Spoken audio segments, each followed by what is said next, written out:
بسم اللہ الرحمن الرحیم. Dear students, friends and viewers, Assalamu alaikum.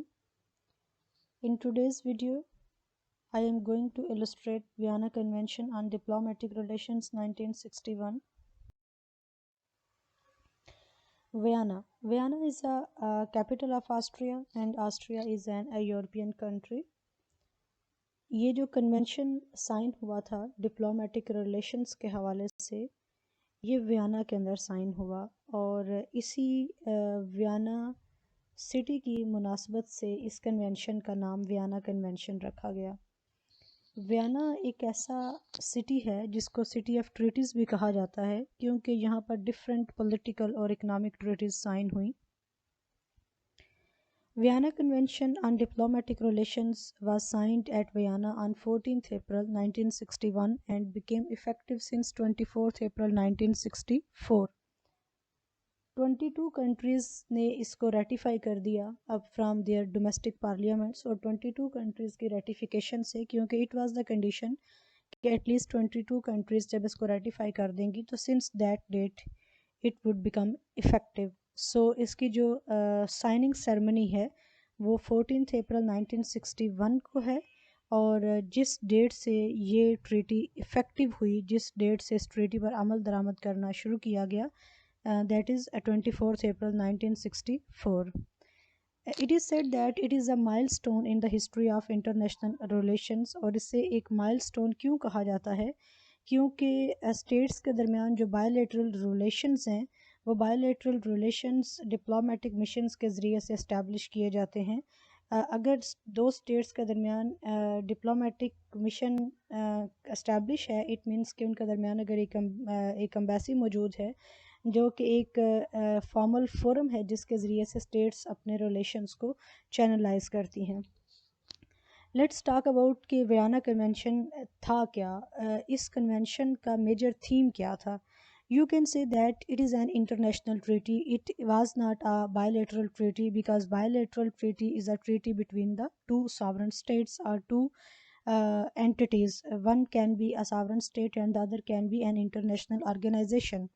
جو ویانا کنونشن ہے that was a multilateral treaty. اس کے اندر جو different states of the world تھیں، they were the signatory of this convention, so that's why it is an international treaty. اس treaty کا جو theme تھا وہ کس چیز کے بارے میں تھا؟ This treaty defines a framework for diplomatic relations between independent countries, and this treaty specifies the privileges of a diplomatic mission that enable diplomats to perform their function without fear of coercion اور harassment by the host country. کیونکہ جب diplomatic relations establish کیے جاتے ہیں تو عام طور پر اس کے اندر دو اسٹیٹس انوالو ہوتی ہیں، one is called receiving state and the other is called sending state. جو receiving state ہے that is the host country، اور جو sending state ہے جس کا ڈپلومیٹک مشن اس state کے اندر آ کے تو اپنے فنکشنز پرفارم کرے گا۔ اگر وہ ڈپلومیٹک مشن کانسٹنٹ ایک ایسے انوائرمنٹ میں رہے گا جہاں پہ وہ اپنے آپ کو انسیکیور فیل کرے گا، تو in that insecured environment that diplomatic mission would not be in a position to perform its diplomatic functions smoothly. So ایک کمفرٹیبل انوائرمنٹ پرووائڈ کرنے کے لیے، ایک پیسفل اور ایک سیکیور انوائرمنٹ پرووائڈ کرنے کے لیے اس ٹریٹی کے اندر ایک ڈپلومیٹک مشن کو کیا پریولیجز حاصل ہوں گے اور کیا امیونٹیز دی جائیں گی، یہ چیزیں ڈیفائن کی اس ٹریٹی نے۔ This forms the legal basis for diplomatic immunity. Its articles are considered a cornerstone of modern international relations. As of October 2018, it has been ratified by 192 states. 2018 تک اسے جو 192 اسٹیٹس ہیں انہوں نے اس کو ریٹیفائی کر لیا فرام دیئر ڈومیسٹک پارلیمنٹس۔ اس وقت اگر ہم بات کریں یو این کی ممبر کنٹریز کی تو there are 193 U N member countries. ایک جو اسٹیٹ ہے ساؤتھ سوڈان، جو کہ ایک افریقن اسٹیٹ ہے، that is located in African continent.